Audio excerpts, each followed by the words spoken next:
Hey, what is up, guys? I'm going to be reviewing one of my favorite of all time Jujutsu Kaisen characters, especially from season 2, and that is right here, Toji Fushiguro, the man himself, the man who pretty much started Jujutsu Kaisen, legendary fighter character and fodder of Megumi Fushiguro, who we all know is one of the main characters in the show.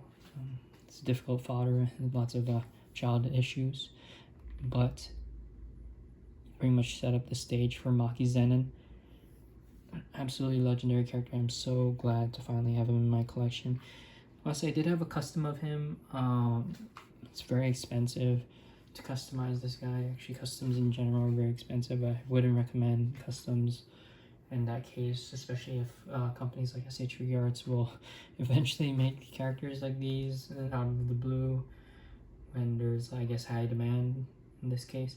But yeah, let's talk about straight into the figure. He did come in this box right here, which it's a nice box. Not too many details, anything too crazy. Just shows the different kinds of poses you can do for him. It comes with a Gojo head and a couple of accessories. You can look into that.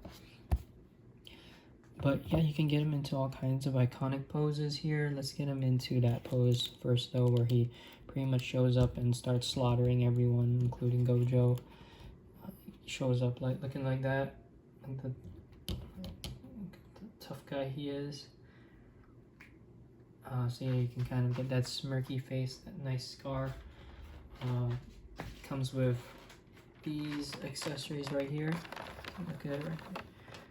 Bit of an intense face, awkward smile. I actually don't like this smile face here, even though he does that. I don't know, this looks like a child at their party being forced to smile for their parents' picture. It's not that good of a smile.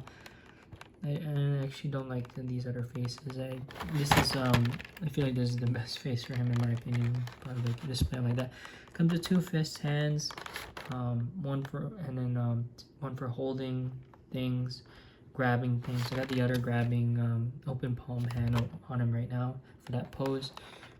Bleeding Gojo head from season 2 when he's defeated, or when he comes back to life actually after he's defeated. And then swapping, this was originally the swapping part because you have to swap out his head, and then the when he puts his arms behind his back type of pose with his hands comes with that too. But now let's go into the articulation of the figure. So amazing articulation here. I feel like something Revoltech would do. Back, forward, out. I feel like this is even better than the SH Figuarts, Evangelion, Asuka, or majority of their figures. This articulation is just unmatched brilliance here. Now, a lot of people said that there's like a gap that appears when you pull his head up. That only appears when you don't have the worm on him. When the worm is on him, you pretty much don't see that at all. As I think this figure was made to be displayed with the worm on. So yeah, it just has a most iconic look. So when you put his head up, you can barely see that gap there. But when without the worm, it is more visible. I'll let you guys know about that. The head does move side to side pretty good. Just be careful with the neck. It's kind of awkward when he turns his neck turns his head, and the neck is not even aligned to where he's going. It's just not anatomically correct. But so far, I think I've taken his head off and on a good number of times that it stays on pretty good. I'll show you guys here's the connection point between the worm and the torso in this case. Just a peg, but it does slide back on pretty tightly, which is nice. It's an absolutely amazing figure, and the pants, details on the pants are pretty good. This thing is not soft goods. Usually for customs, which I've owned, they're usually soft goods, and this one is just like plastic, which is good. The details are pretty accurate to the anime. Leg articulation looks a lot like your regular Dragon Ball characters, which is pretty cool. SH Figuarts is pretty good at that. I see a lot of people complaining that they don't like how this looks, but someone who's finally got his Toji in his hands. This is something I can look over. So you can go up. You can do probably do a full splits with this much articulation.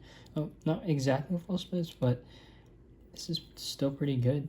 Pretty good range, running, posing, full 90. We can do a full more than a 90 degree angle there.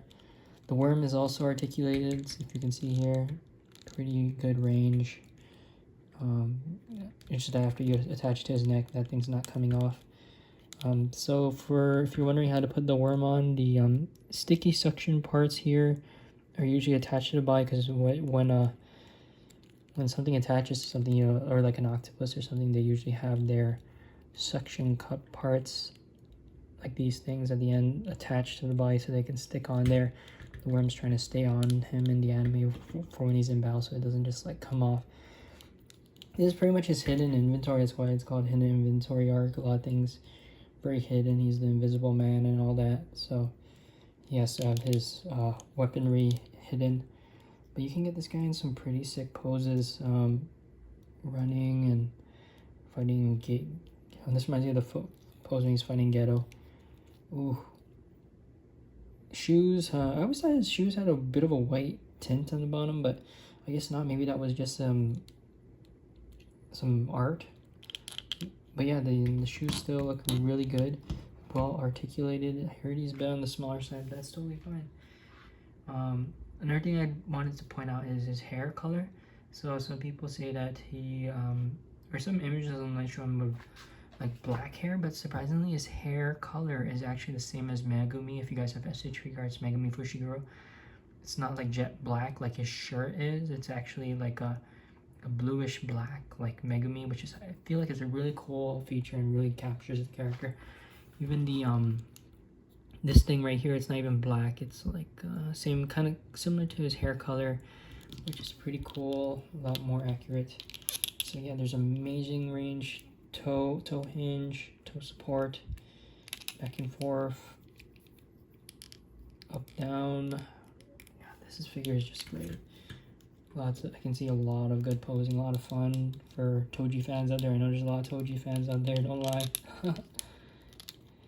So something also his yeah, even this arm, get all the way back there.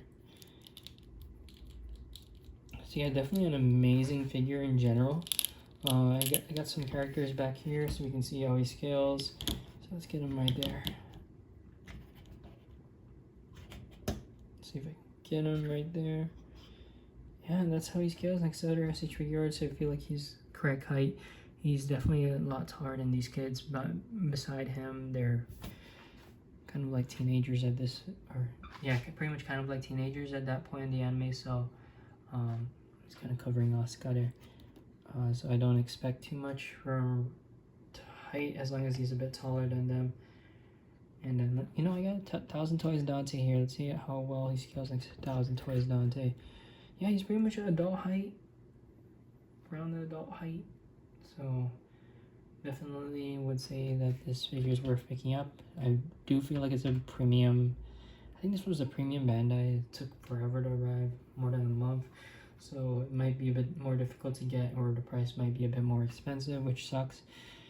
But it is what it is for a great figure who a lot of people have been waiting a long time for. It does come with instruction manuals here for attaching hair and sword attachment too. Oh, I almost forgot about the spear. Okay, let me show you guys the spear. There it is. I'm probably not gonna attach it. Maybe if I get a custom chain, I'll attach it. But I like the way it looks, but currently don't have a plan for it because I actually like this look for Toji, so I'm probably gonna keep him looking like that. Keep him looking like with the soul splitter. Looks pretty sick with that. For now, guys, see you in the next video. Toji out.